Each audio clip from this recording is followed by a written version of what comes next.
الحمدللہ رب العالمین والصلاة والسلام علی سید الانبیاء والمرسلین اللہم صلی علی سیدنا و مولانا محمد وعلی آلہ واصحابہ وبارک وسلم وصلی علیہ۔ دنیا کے تمام دیکھنے والوں کو، تمام چاہنے والوں کو، تمام پیار کرنے والوں کو، اور جہاں جہاں تک اس وقت میری آواز کو سنا اور مجھے دیکھا جا رہا ہے، جنید اقبال کی جانب سے انتہائی محبت کے ساتھ السلام علیکم۔ ایک بار پھر آپ کو پر نور صبح نور کے ساتھ میں دل کی گہرائیوں سے خوش آمدید کہتا ہوں، اور آئیے بلا توقف چلتے ہیں حضرت ابو انیس محمد برکت علی علیہ رحمہ کی تعلیف اسماء النبی الکریم صلی اللہ علیہ وآلہ وسلم سے رسول اللہ صلی اللہ علیہ وآلہ وسلم کا ایک اسم مبارک پڑھنے اور سننے کی سعادت حاصل کرتے ہیں۔ سیدنا النجم الثاقب صلی اللہ علیہ وآلہ وسلم، ہمارے سردار روشن ستارے، درود و سلام بھیجے اللہ آپ صلی اللہ علیہ وآلہ وسلم پر، آپ صلی اللہ علیہ وآلہ وسلم کے آل پاک پر اور صحابہ کرام رضوان اللہ تعالیٰ علیہم اجمعین پر۔ سیدنا حذیفہ رضی اللہ تعالیٰ عنہ فرماتے ہیں کہ حضور نبی کریم صلی اللہ علیہ وسلم نے فرمایا کہ میرے بعد ابو بکر و عمر رضی اللہ تعالیٰ عنہما کی پیروی کرنا، اور فرمایا کہ میرے صحابہ رضوان اللہ تعالیٰ علیہم اجمعین ستاروں کی مانند ہیں، جس کی پیروی کرو گے ہدایت پا جاؤ گے۔ ناظرین کرام، آج کا پروگرام انتہائی اہم ترین ہے، خواتین خاص طور پہ دنیا میں کہیں بھی بستی ہیں ہمارے ساتھ ضرور رہیں۔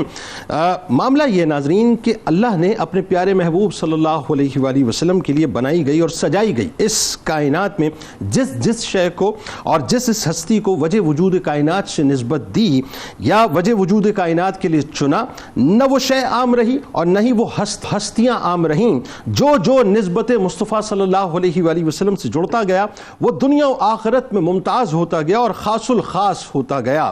اسی طرح ناظرین، جن پاک مطہر مقدس و محترم ہستیوں کو حرم نبوی صلی اللہ علیہ وآلہ وسلم میں شمولیت کا شرف ملا، جن کے سروں پر امت کی مائیں ہونے کا ازلی تاج سجا، جن کو رفاقت محبوب خدا صلی اللہ علیہ وآلہ وسلم نصیب ہوئی، جو کائنات کے تاجور کی رفیقہ حیات ہوئیں، وجہ وجود کائنات کی ذات کا جو حصہ ہوئیں، جو محبوب رب العالمین کے مبارک حجروں کی زینت بنی، جو کاشانہ وجہ وجود کائنات کی توقیر و عفت بنی، جو عصمت والے سرکار کی بھی عزت و عصمت بنی، جو صبح و شام مخدوم کائنات کی خدمت گزاری میں رہیں، ہر طرح کی تکالیف آئیں مگر پھر بھی شکر گزاری میں رہیں، جن کو عرش کے دولہ کی حسین قربتیں ملیں، جن کو قدرت کی طرف سے ازلی سعادتیں ملیں، جن کی زندگیاں محبوب خدا کی مقدس صحبتوں سے سجیں، جن کے ادب میں قرآن کی آیتیں اتریں، جن کے صدقے سے ماؤں کو بھی مائیں ملیں،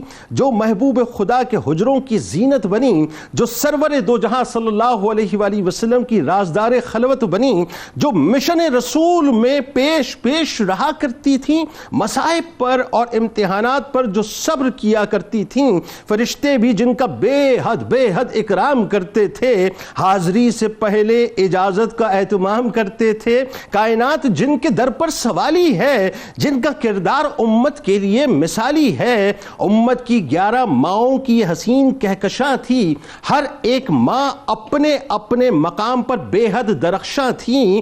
انہی میں ناظرین امت کی ایک ماں سیدہ سودا تھیں، فرما برداری کا عظیم مینار سیدہ سودا تھیں، السابقون الاولون کے اعزاز سے جو نوازی گئی تھیں، اسلام کی دعوت سنتے ہی جو محبوب خدا پر واری گئی تھیں، نیک سیرت اور سنجیدہ مزاج تھی، قبول اسلام سے پہلے بھی جاہلانہ رسم و رواج سے دور تھیں، قبول اسلام سے پہلے بھی جنہوں نے ابتدائی دور میں انتہائی سخت ترین حالات ہیں دیکھے، اللہ اور اس کے رسول کی خوشنودی کے لیے مصائب بھی ہیں جھیلے، ہمت، جرت، استقامت جن کی ہستی کا حوالہ تھی، سنجیدگی، خودداری اور وقار جن کی دوشالہ تھی، اسلام کے ساتھ ان کی وفاداریاں بھی دیدنی تھیں، اللہ کی راہ میں ہجرتیں بھی ان کی دیدنی تھیں، منتخب ہوئی تھیں جو قدرت کی طرف سے اس وقت محبوب خدا کو ضرورت تھی کسی ساتھی کی، جس وقت شرف بخشا قدرت نے جن کو ایسا رفیع سرتاج بنے ہیں، جن کے امت کے شفیع، اللہ نے طبیعتاً جن کو نہایت صالح بنایا تھا، بے شمار اوصاف و محاسن سے جن کو سجایا تھا، نوری حجرے جن کا تذکرہ قرآن پاک میں ملتا ہے، شرف یہ ہے کہ اس میں پہلا حجرہ آپ ہی کو ملتا ہے۔ غم کے اس دور میں جب قلب محبوب سیدہ خدیجہ کے فراق میں مغموم ہے، جناب ابو طالب علیہ السلام کا فراق بھی درپیش نبی معصوم ہے، ایسے میں انتخاب خداوندی سیدہ سودا ہوئیں، غم کے اس موسم میں رفیقہ حیات سیدہ سودا ہوئیں، کاشانہ نبوت کے نورانی ٹکڑوں کی دیکھ بھال بھی کرتی تھیں، محبوب خدا کا بھی اپنی جان سے زیادہ خیال کرتی تھیں، فرما برداری ایسی کہ پوری کائنات جس پر نازاں ہے، خدمت گزاری ایسی کہ محو حیرت زمین و آسماں ہے، اطاعت میں رہتی تھیں صبح و شام رسول اکرم کی،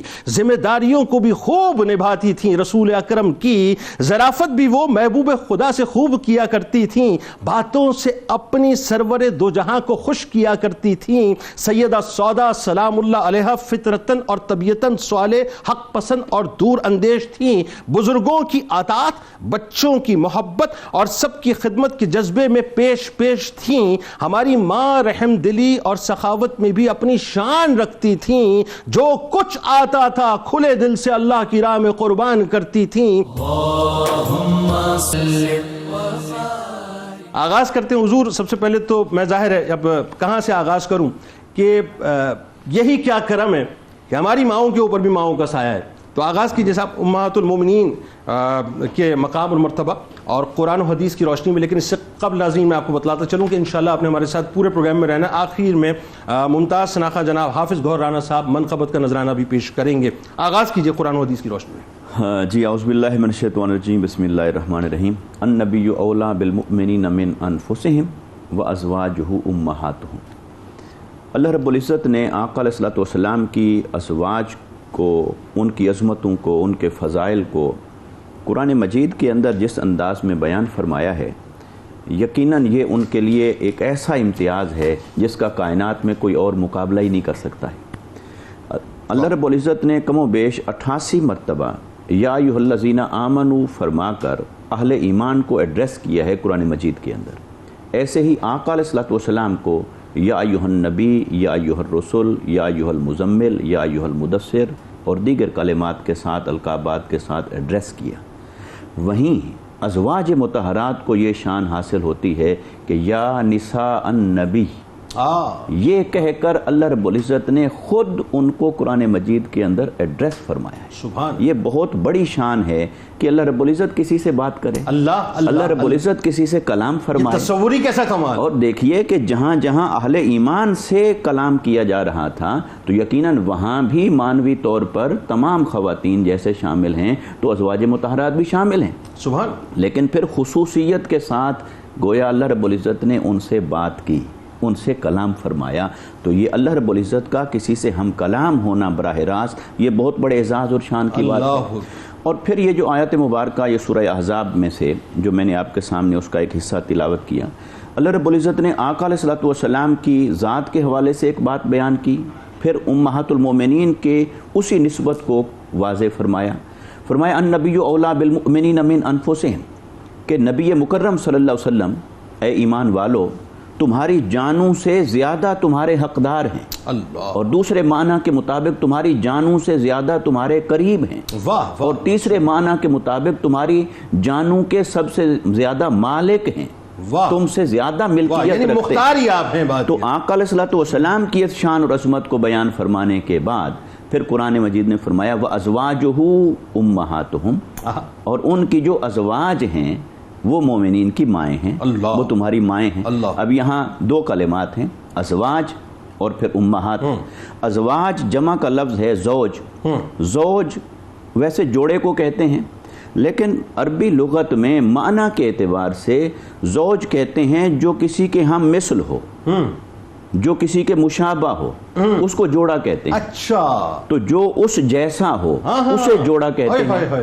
تو یہ جو زوج کا لفظ آیا ہے تو اب آقا علیہ الصلوۃ والسلام جیسا تو کائنات میں کوئی نہیں ہو سکتا. اللہ اکبر. مگر قرآن نے جنہیں آقا علیہ السلام کی ازواج کہا تو یہ کتنی بڑی شان ہے, کتنا بڑا اعزاز ہے, کتنا بڑا مقام ہے, ان کے ظاہری خصائل کے اعتبار سے بھی, ان کے باطنی مقامات کے اعتبار سے. یعنی ظاہر محبوب کائنات کے لیے جس کو چننا تھا, جن کو چننا تھا, ہاں, ان کی صحبت کے لیے, آقا علیہ السلام کی سنگت اور نسبت کے لیے. اچھا, پھر اسی طرح شرعی حکام میں ایک اور چیز اگر ہم دیکھیں کہ رشتے کے انتخاب میں کفو کا حکم دیا شریعت نے, اور کفو کیا ہے کہ ملتا جلتا تو ہو. اور زوج کا اس لیے ہم ترجمہ کرتے ہیں بھی بے جوڑ رشتے نہ کریں, رشتہ جوڑ کا ہو. ٹھیک. تو قربان جائیں ان ہستیوں پر جنہیں خود اللہ رب العزت نے منتخب فرمایا اپنے محبوب کریم صلی اللہ علیہ وسلم کے رشتہ زوجیت کے لیے.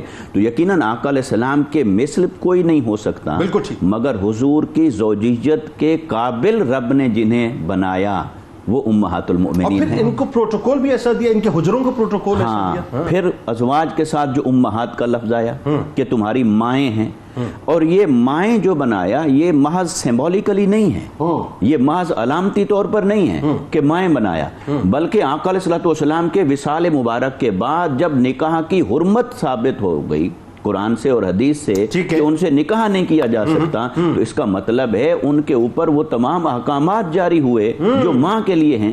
تو ماں سے بڑھ کر جن کا تقدس ہے, ماں سے بڑھ کر جن کا احترام ہے, ماں سے بڑھ کر جن کا مقام ہے, وہ آقا علیہ الصلوۃ والسلام کی ازواج مطہرات ہیں.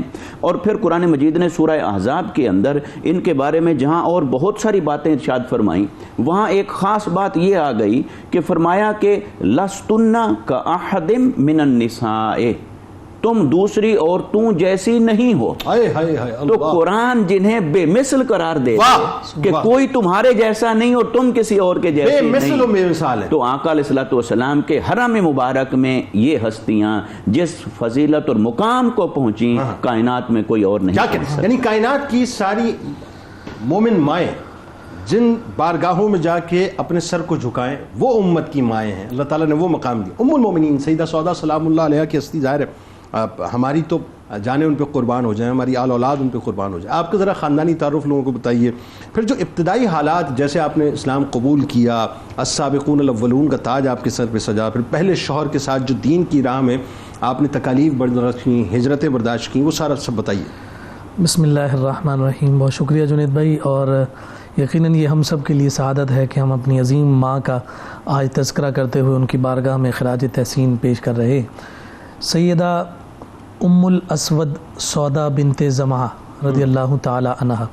سودا المنجد میں اس کا معنی ذکر کیا گیا ہے ارض بہا نخیل, یعنی اردو میں اگر اس کا ترجمہ کرتے ہیں تو نخلستان, ایسی سرزمین کے جہاں پر سرسبز و شاداب کھجور کے درخت ہوں. اللہ. تو سیدہ سودا کا جو نام ہے وہی یہ بیان کر رہا ہے کہ آپ اپنا نام کے اعتبار سے آپ اسم بمسمہ ہیں. واہ, یعنی آپ کی کردار کی سرسبزی اور شادابی آپ کے اندر جو نظر آتی ہے, اسم بمسمہ. آپ کی کنیت ام الاسود ذکر کی گئی. نبی رحمت صلی اللہ علیہ وآلہ وسلم سے ایک خاص تعلق نسب کے اعتبار سے جڑتا ہے, اور حضور علیہ الصلوۃ والسلام کے نسب مبارک میں ایک عظیم نام آتا ہے جناب لوئی. وہاں آ کر سیدہ سودا بنت زمعہ رضی اللہ تعالی عنہا کا جو نسب ہے حضور علیہ الصلوۃ والسلام کے ساتھ جڑ جاتا ہے. اچھا, ننیال کے اعتبار سے بھی سیدہ سودا کا حضور سے رشتہ بنتا ہے کہ حضور کے جو پردادا ہیں جناب ہاشم, اور حضرت سودا کے جو نانا ہیں قیس بن زید, ان کی بہن ہیں سلمہ جو حضور کے پردادا کی زوجہ تھی. اچھا, تو اس اعتبار سے, اور ان کا تعلق چونکہ وہاں جناب قیس بن زید کا بنو نجار کے قبیلے مدینہ المنورہ سے تھا. اچھا اچھا اچھا اچھا, تو یہ ننیالی اعتبار سے بھی بنو نجار سے, جی بنو نجار سے. تو حضور نبی رحمت صلی اللہ علیہ وسلم کے ساتھ یہ تعلق بھی سیدہ سودا بنت زمعہ رضی اللہ تعالیٰ عنہ کا بن جاتا ہے. ٹھیک. اس سلسلہ نسب کے اعتبار سے ہم ظاہر سی بات ہے کہ یہ بات واضح ہو جاتی ہے کہ اللہ کے حبیب صلی اللہ علیہ وآلہ وسلم کے لیے جن ہستیوں کا انتخاب ہو رہا ہے وہ کس خوبصورت لڑی سے اور کس خوبصورت انداز سے حضور علیہ السلام تک پہنچ رہی ہیں. پھر یہاں یہ بات بھی میں عرض کروں کہ جب سیدہ سودا بنت زمعہ رضی اللہ تعالی عنہ ایمان لے کر آ رہی ہیں, جیسا کہ آپ نے ذکر کیا کہ السابقون الاولون میں ہے, قبیلہ عامر بن لوئی سے چونکہ آپ کا تعلق ہے تو اس وجہ سے آپ عامریہ بھی کہلاتی ہیں. ٹھیک ہے. اسلام لانے والے میں اس قبیلے کی آپ پہلی خاتون. ہاں, اچھا پھر انہیں یہ بھی اعزاز حاصل ہے کہ یہ ایسی خاتون ہیں کہ جنہوں نے تبلیغ کی، صرف عورتوں پر اس تبلیغ کا اثر نہیں ہوا بلکہ مردوں نے بھی آپ کی تبلیغ پر اسلام کو قبول کیا. یعنی خاندان جو قبیلے کی کثرت تھی وہ آپ کی وجہ سے ایمان لے کے آئے. ان میں جو بڑے بنیادی نام ہمیں نظر آتے ہیں، جیسے آپ کے جو شوہر نامدار ہیں حضرت سکران بن عمر رضی اللہ تعالیٰ عنہ، وہ آپ ہی کی ترغیب اور آپ ہی کی تبلیغ پر ایمان لے کر آئے. کیا کہنے، اندازہ لگائیے کہ ایک زوجہ تبلیغ کر رہی ہوں کیا کہنے، اور شوہر جو ہے اس تبلیغ کو قبول کر رہا ہوں. سبحان اللہ. پیکر کردار کا اور اخلاص کا جو عظیم پیکر سودا ہوں گی رضی اللہ تعالیٰ عنہ، اس کا مقام کیا ہے. پھر کمیونیکیشن کی اسکلز کتنی مضبوط آپ کی ہوں گی. پیغام جو آپ لے کے گئی ہیں کہ آپ کے شوہر نے اس پیغام کو ایکسیپٹ کیا، اس کو ریجیکٹ نہیں کیا. صرف جناب سکران نہیں ایمان لے کر آئے، ان کے 2 بھائی ہیں، ایک حاتب دوسرے سلیط، وہ بھی ایمان لے کر آئے. سبحان اللہ. اچھا پھر سیدہ فاطمہ ہیں جو جناب سلیط کی بیوی تھی، وہ بھی ایمان لے کر آئیں.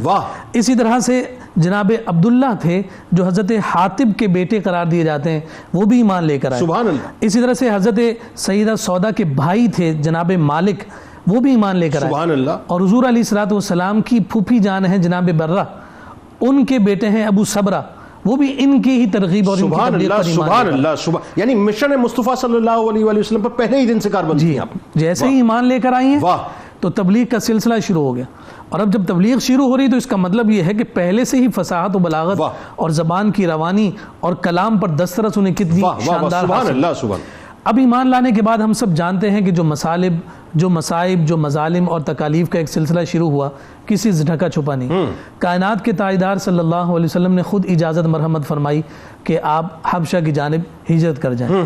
سیدہ سودا بنت زمعہ رضی اللہ تعالیٰ عنہ کو یہ اعزاز حاصل ہے کہ آپ نے حبشہ کی دونوں ہجرتیں فرمائی ہیں. پہلے اس اعتبار سے افضل ہجرتیں ہیں. جی آپ جب ہجرت کے لیے تشریف لے کر گئی ہیں تو خود بیان کرتی ہیں کہ ہم بیٹھے تھے اور میں نے اپنے شوہر جناب سکران سے کہا کہ ہم یہاں پر سکون و اطمینان سے ہیں، مظالم سے بچ گئے، یہاں آ کر بیٹھ گئے، پتہ نہیں ہمارے کریم لجپال پر کیا گزر رہی ہے. کاش کہ چلے ہم وہیں ہوتے، تکلیف برداشت کرتے رہتے، کم از کم یہ تو ہوتا کہ صبح و شام حضور کا دیدار کر لیتے.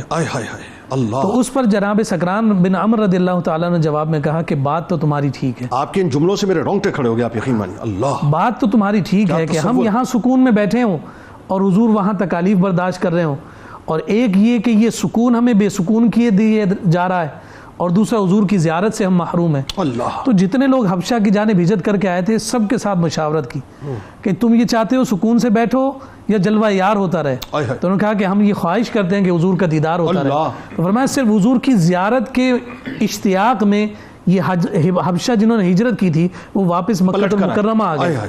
پھر اس کے بعد جب کیفیت بنی تو پھر دوبارہ دوسری تکالیف بڑی تو پھر وہاں گئے.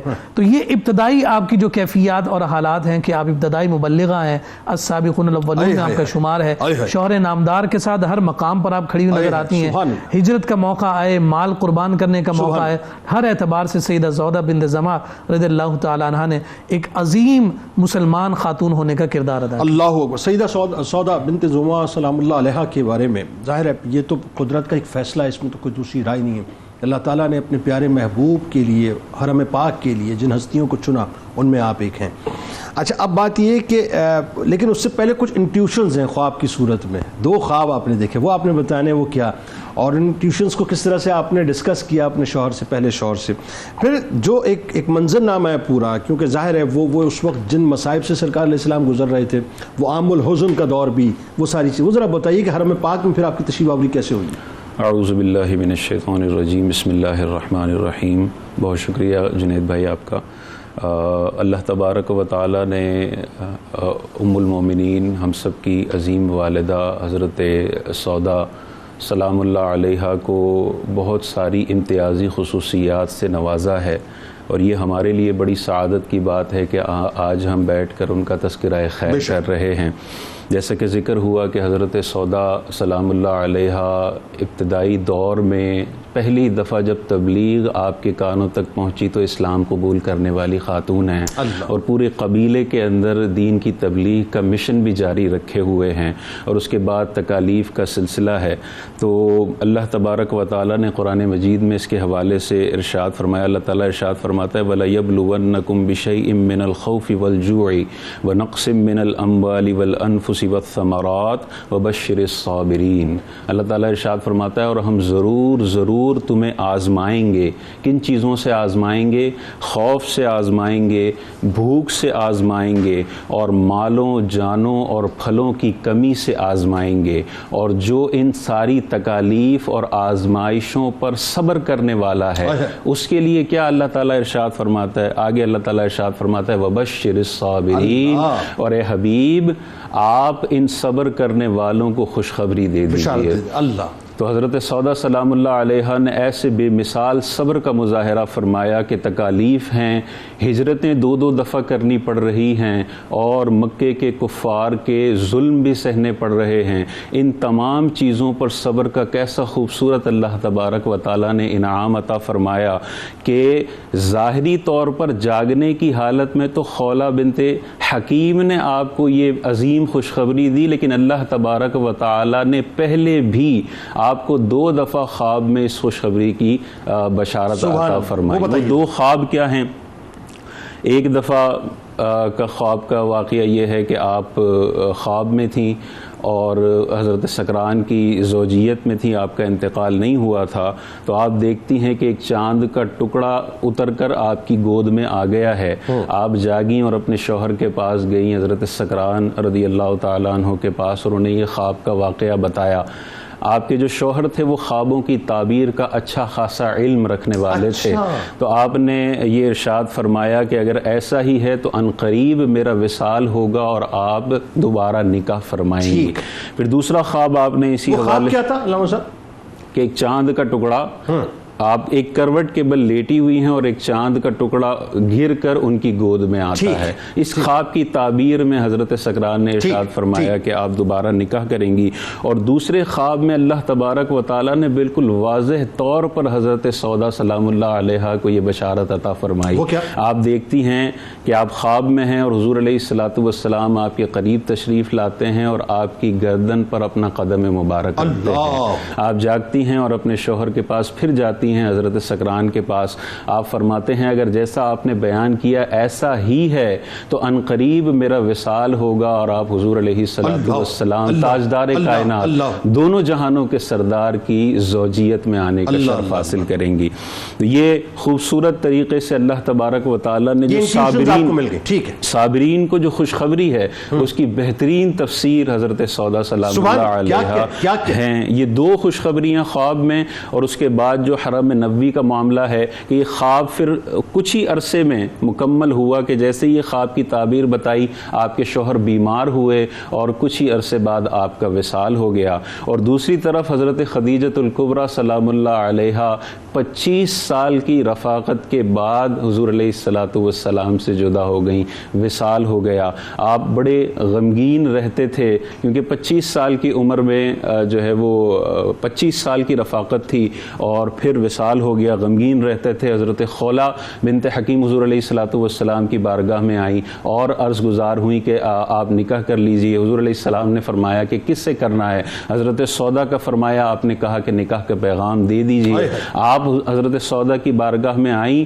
اور ارشاد فرمایا کہ اے سودا اللہ نے تجھ پر کیسی خیر و برکت نازل فرمائی ہے. آپ نے فرمایا کیا خیر و برکت؟ تو حضرت آپ نے ارشاد فرمایا کہ حضور علیہ الصلوۃ والسلام نے آپ سے نکاح کی خواہش کا اظہار فرمایا ہے. آپ تو پہلے ہی سے جانتی تھیں، فوراً قبول کر لیا، لیکن ایسا زبردست سبق امت کی بچیوں کے لیے دے کر گئیں کہ تاجدار کائنات کا رشتہ ہے، فوراً قبول کر لیا، لیکن والد کی رضا کو بھی اہمیت دی کہ والد سے جا کے معلوم کر لیں. یہ بچیوں کے لیے بہت بڑا پیغام ہے جو والدین سے بغاوت کر کے نکاح کر لیتی ہیں یا مستقبل میں ایسا ارادہ کرتی ہیں کہ بغاوت سے نہیں. ایسے نکاح میں برکت نہیں ہے جو والدین کی رضامندی کے بغیر سر تسلیم خم کر لیا. آپ پھر حضرت خولہ آپ کے والد کے پاس آئیں، بتایا کہ تاجدار کائنات کا رشتہ ہے. آپ نے فرمایا یہ بہترین کفو ہیں لیکن میری بیٹی سے جا کے پوچھ لو. یہ بھی دیکھیں کیسا سبق ہے کہ والدین یہ نہ سمجھے کہ ہمیں مکمل اختیار ہے اور بیٹی کی رضا ہو نہ ہو ہم نکاح کر سکتے ہیں. دونوں ہی باتیں آ گئی کہ والد کو بیٹی کی رضا کا احترام اور بیٹی کو والد کی رضا کا احترام. اور اس طرح پھر یہ رشتہ ہوا. آپ کے والد نے ہی آپ کا نکاح کیا اور 400 درہم آپ کا جو ہے وہ مہر مقرر ہوا.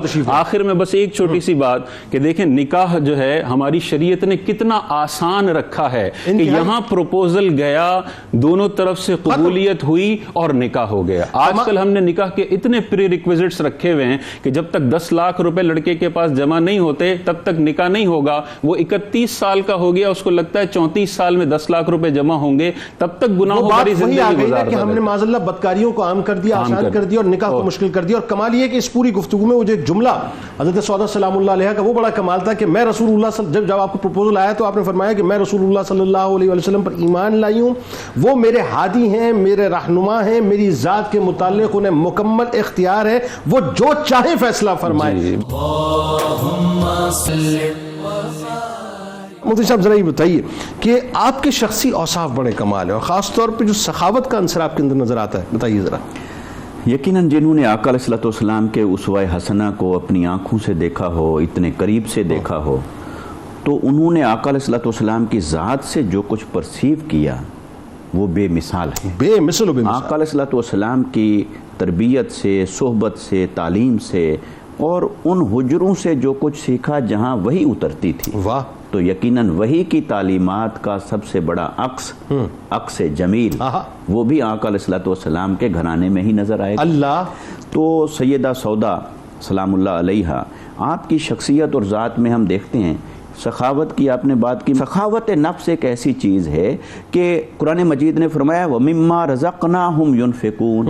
یہ نہیں فرمایا کہ بہت مال ہو تو خرچ کرو, اور یہ بھی نہیں فرمایا مال ہو تو مال ہی خرچ کرو.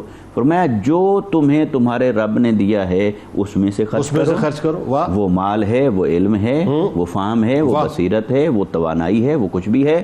تو اب مال خرچ کرنے کا عالم یہ تھا کہ ایک تو آپ اپنے ہاتھ سے کام کاج کرتی تھیں گھر میں رہ کے, دستکاری وغیرہ کی, جس سے کچھ آمدن ہو جائے, حالانکہ انہیں حاجت نہیں تھی. بالکل ٹھیک. اس کے باوجود آقا علیہ السلام کی سنت مبارکہ کو انہوں نے یوں جاری رکھا کہ محنت کرنی ہے اور اس میں برکت ہے, اور وہ سارا کچھ اللہ کی راہ میں آپ خرچ کر دیتی, قربان کر دیتی. اللہ. اور پھر آقا علیہ السلام کے وصال مبارک کے بعد اور پھر بالخصوص حضرت عمر بن خطاب رضی اللہ تعالیٰ عنہ کے زمانہ خلافت میں جب مسلمان خوشحال ہو گئے, ان کے پاس وسائل کی فراوانی ہو گئی, تو ریاست تمام افراد کی کفالت کا خاص طور پر اہتمام کرتی تھی, اور ان ہستیوں کے لیے بھی طائف بھیجے جاتے ان کی ضروریات کے لیے. تو حضرت عمر بن خطاب رضی اللہ تعالیٰ عنہ نے اپنے زمانہ خلافت میں ایک تھیلی بھیجی اشرفیوں کی, اور وہ جب آپ کی خدمت میں پیش کی گئی تو آپ نے اس تھیلی کو دیکھا تو وہ تھیلی وہ تھی جس میں عام طور پر لوگ کھجور ایک دوسرے کو دیتے تھے. ٹھیک ہے.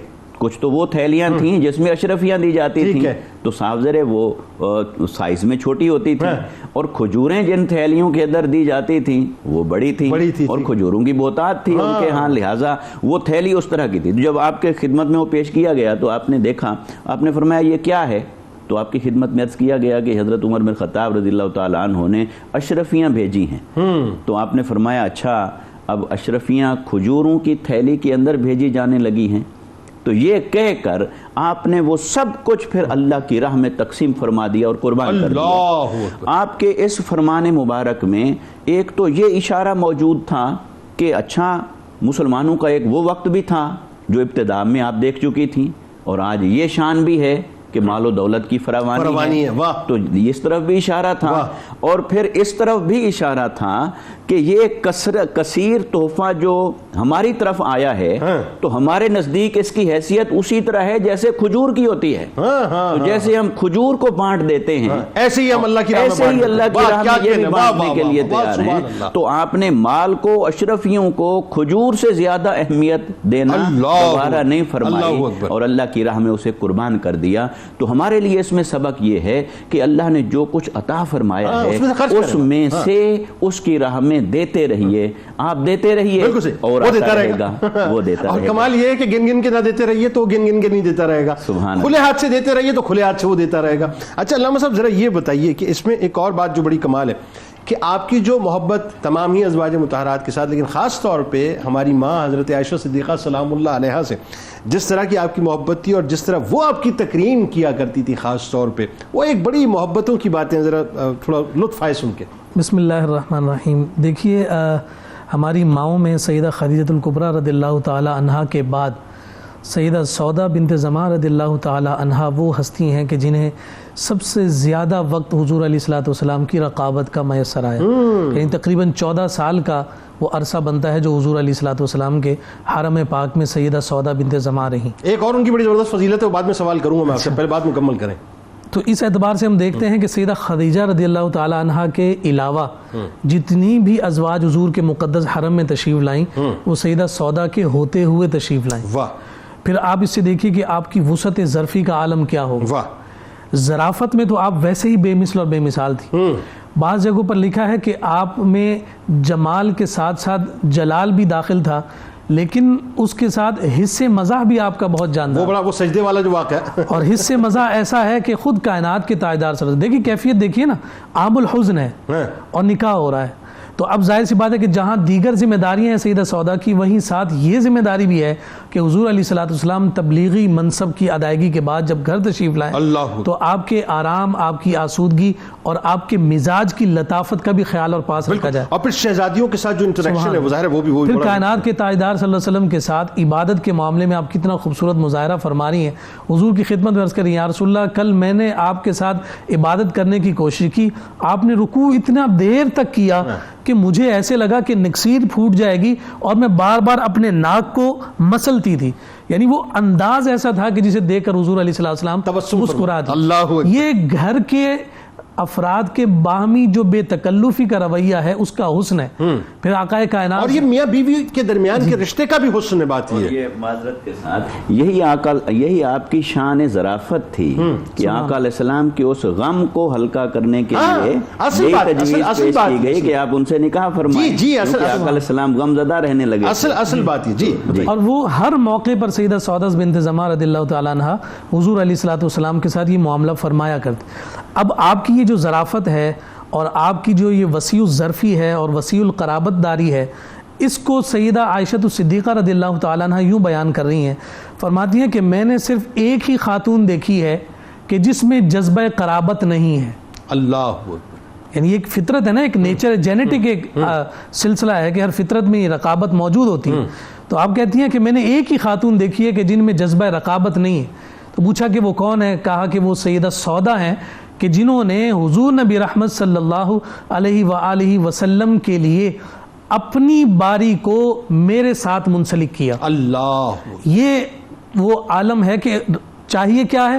حضور راضی رہیں، حضور مطمئن رہیں، سرکار علیہ السلام کی خوشی میری خوشی ہے، میری خوشی۔ اور بخاری شریف کے الفاظ ہیں، فرمایا تب تغی بذالک رضا رسول اللہ صلی اللہ علیہ وسلم، انہوں نے اپنی باری کیوں دی؟ صرف ایک مقصد تھا کہ رسول کائنات صلی اللہ علیہ وسلم راضی رہے۔ اللہ، اب آپ دیکھیے کہ اس سے بڑھ کر اور کیا اظہار ہو سکتا ہے۔ اللہ، سیدہ عائشہ صدیقہ کہہ رہی ہیں، پھر آپ دیکھیے کہ عقیدت کا معاملہ دیکھیے، وہ جملہ کیسا کمال ہے، کہتی ہیں کہ میری خواہش یہ ہے کہ عائشہ کی روح سودا کے جسم میں ہو، اللہ، روح عائشہ کی ہو اور جسم سودا رضی اللہ تعالیٰ عنہ۔ عقیدت اور احترام دیکھیے کہ ازواج ایک ہی ہستی کی ہیں، لیکن یہاں پر جو کیفیات ہوتی ہیں اور گھروں میں وہ دیکھیے، اور یہاں اس حرم نبوی کی کیفیت دیکھیے کہ ان ازواج نے پوری امت کو کس محبت، الفت اور وارفتگی کا عمر کا ڈیفرنس آپ دیکھیں کتنا ہے، لیکن اس کے باوجود احترام کا جو رشتہ ہے وہ اپنی جگہ قائم، اسی طرح سے قائم اور دائم ہے۔ کتاب الشفا کی جانب آپ کو لیے چلتے ہیں۔ جمعے کے دن کا خاص وظیفہ آپ کو بتلاتے ہیں کہ جو شخص جمعۃ المبارک کے دن سورہ کہف کی تلاوت کا معمول بناتا ہے تو اللہ تبارک و تعالیٰ اسے غربت سے نجات عطا فرماتا ہے، ہر قسم کی تنگی اور محتاجی اس سے دور ہو جاتی ہے انشاءاللہ۔ ام المومنین سیدہ سودا سلام اللہ علیہ کا کمال قول مبارک ہے کہ میں رسول اللہ صلی اللہ علیہ وآلہ وسلم پر ایمان لائی ہوں، وہ میرے ہادی بھی ہیں اور وہ میرے رہنما بھی، میری ذات سے متعلق انہیں مکمل اختیار ہے، وہ جو چاہیں فیصلہ فرمائیں۔ حضرت سودا کی عظمت کون کر پائے بیان، حضرت سودا کی عظمت کون کر پائے بیان، حجرہ آقا کی زینت مومنوں کی ہے وہ ماں، حجرہ آقا کی زینت مومنوں کی ہے وہ ماں، ان پہ رب راضی ہوا سرکار کی قربت ملی، ان پہ رب راضی ہوا سرکار کی قربت ملی، خود بیاں فرمائی ہے آقا نے ان کی خوبیاں، خود بیاں فرمائی ہے آقا نے ان کی خوبیاں، خدمت سرکار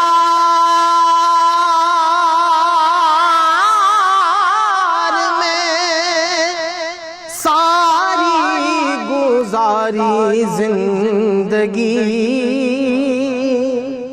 خدمت سرکار میں ساری گزاری زندگی، رب تعالی نے عطا فرما دیا قصر جناں، رب تعالی نے عطا فرما دیا قصر جناں، ان کو ساجد ہو سلامی، ان پہ ہے دائم درود، ان کو ساجد ہو